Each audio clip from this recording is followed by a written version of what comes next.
नमस्कार, मैं हूं नीलू।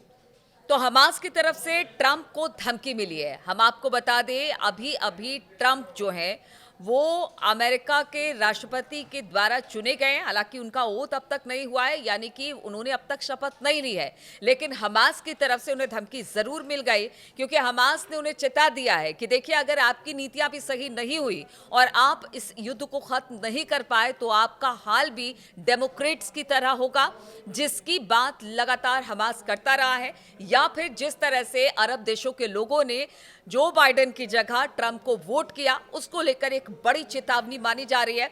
मयंक इस पर और अधिक बातचीत के लिए जुड़े हुए हैं। मयंक, अभी तो शपथ भी नहीं हुई, अभी तो ट्रंप सिर्फ चुने गए हैं, और उससे पहले हमास की तरफ से ये धमकी कि अगर आपने इस युद्ध को नहीं रोका या कोई रास्ता नहीं निकाला या कोई हल नहीं निकाला तो फिर आपके लिए ये बड़ी चुनौती होगी। देखिए, हमास की तरफ से जो तीन बड़ी बातें कही गई हैं। पहला ये कहा गया है कि आप इसराइल को जो ब्लाइंड सपोर्ट अमेरिका करता है, इसको फौरन बंद करिए। बात नंबर एक। बात नंबर दो, बाइडेन वाली गलतियां आप मत करिए।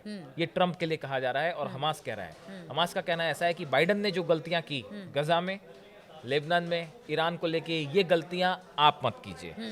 देखिए, समी अबू जहरी हैं, ये प्रवक्ता है हमास के। इनकी तरफ से कहा गया है अब ट्रंप को ये साबित करना होगा कि वो कुछ घंटों में इजराइल गाजा युद्ध को कैसे रोकते हैं। देखिए, ट्रंप की तरफ से जो है ये बयान चुनाव प्रचार के दौरान सामने आया था। उन्होंने दो बातें कही थी कि अगर मैं राष्ट्रपति बनता हूं तो 24 घंटे के अंदर इजराइल और गजा का युद्ध रोक दूंगा। उसके अलावा उन्होंने ये भी कहा था कि अगर मैं राष्ट्रपति युद्ध होता तो ये गजा और इजराइल का युद्ध होने ही नहीं देता। तो ये दो ऐसे बयान हैं जिसको लेके, और यही बात जो है वो ट्रंप ने रूस और यूक्रेन को लेके भी कही थी।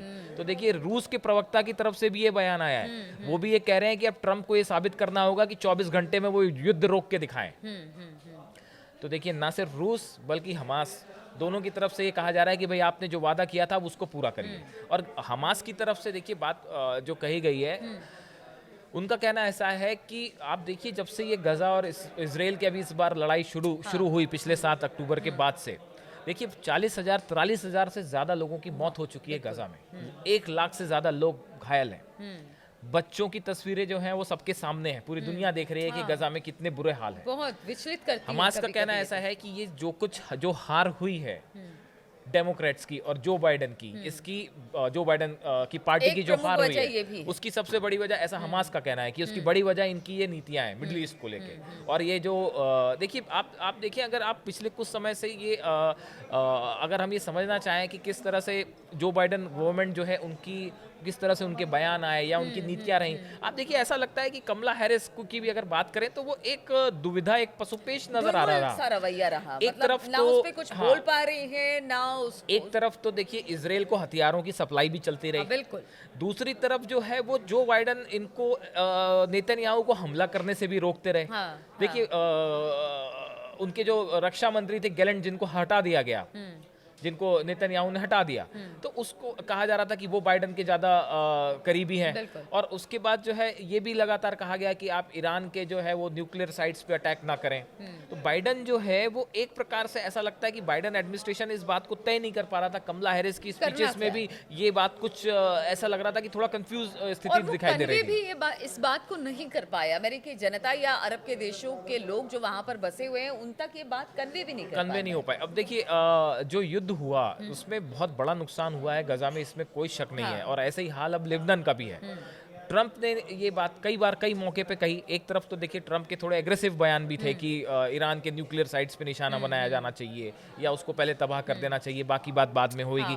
लेकिन दूसरी तरफ वो ये भी कहते रहे कि अगर मैं होता तो ये युद्ध होने ही नहीं देता, मैं इसको 24 घंटे में रोक दूंगा। तो अब हमास की तरफ से यही कहा जा रहा है कि भाई बाइडेन ने जो किया गजा को लेकर, जो उनकी नीतियां रही, लगातार हथियार की सप्लाई होती रही। अमेरिका की देखिए 2/3 नेवल फोर्सेस हैं, वो पूरी भूमध्य सागर और रेड सी और आसपास खड़ी हुई है। एयरक्राफ्ट कैरियर सब यहाँ जमा है। लेकिन मयंक, इसमें क्या आप चूंकि ट्रंप अगर अमेरिका का कार्यभार संभालेंगे तो क्या उनके सामने ये एक बड़ी चुनौती होगी कि किस तरह से इस मसले को हल किया जाए? क्योंकि कल हमने देखा इजराइल, नेतन्याहू हो या इजराइल के विदेश मंत्री हो, सब ने इस बात की खुशी जताई कि ट्रंप आ गए।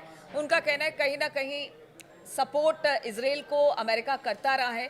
ऐसे में किस तरह से इस विवाद को खत्म किया जाएगा, कैसे युद्ध वहां पर शांति लाई जाएगी, एक बड़ी चुनौती होगी देखिए ट्रंप मैं के आपको सामने। बताता हूँ नेतन्याहू ने कल ट्रंप के लिए क्या कहा है। हाँ। उनका कहना है आपकी ऐतिहासिक वापसी अमेरिका के लिए एक नई शुरुआत है। यह इसराइल और अमेरिका के बीच महान गठबंधन को फिर मजबूत करने की दिशा में अहम कदम है।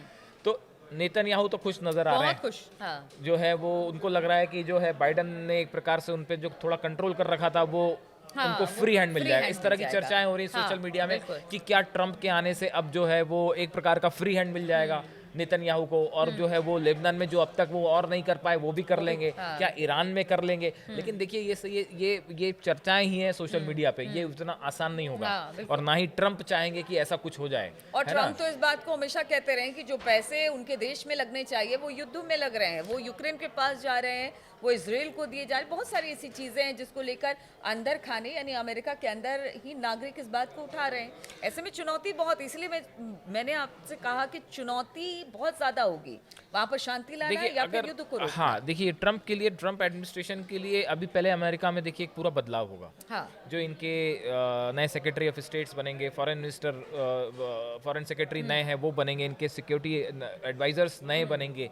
ये ट्रंप को किस तरह से एडवाइस करते हैं। देखिए ट्रंप जो है वो उनको लेके दो रुख अभी सामने आ रहे हैं। एक तो देखिए वो पिछले अपने शासनकाल में अगर हम बात करें ईरान की, तो जो जनरल सुलेमानी थे इनकी हत्या जो हुई थी वो ट्रंप के शासन के समय ही हुई थी।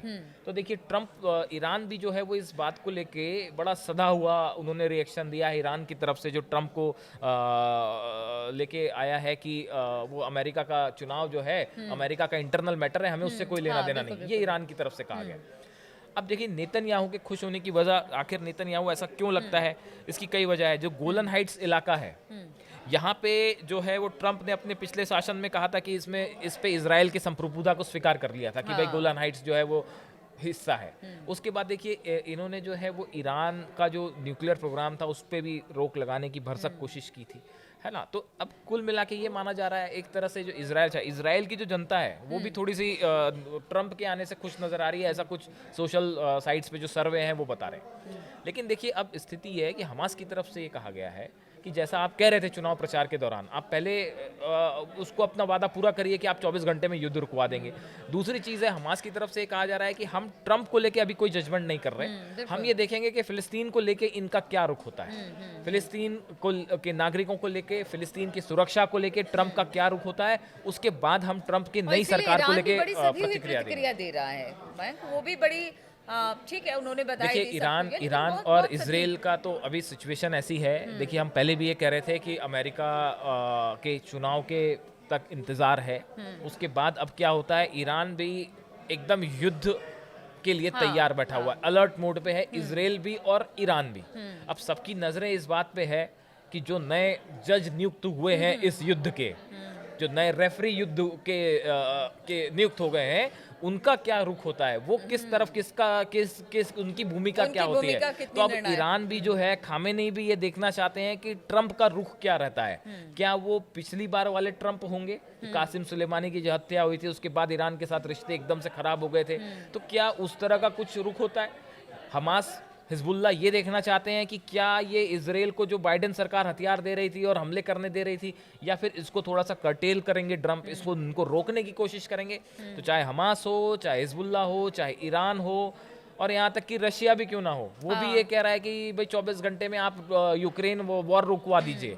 तो अब जो है मानो ऐसा लगता है कि पूरी दुनिया जो है वो ये चाह रही है ट्रंप से कि भैया ये युद्ध रुकवा दीजिए, ये गाजा में जो खूने आम कत्ले आम चल रहा है इसको रुकवाइए, लेबनान में जो हजारों लोग मारे जा रहे हैं इसको उधर रुकवाइए, रूस, यूक्रेन इतना यूक्रेन और लंबा- रूस में जो हानि हो रही है पूरी दुनिया की। हाँ। देखिए ट्रंप इज अ बिजनेसमैन, वो एक बिजनेसमैन है, वो अच्छे से समझते हैं कि कहाँ फायदा है कहाँ नुकसान है।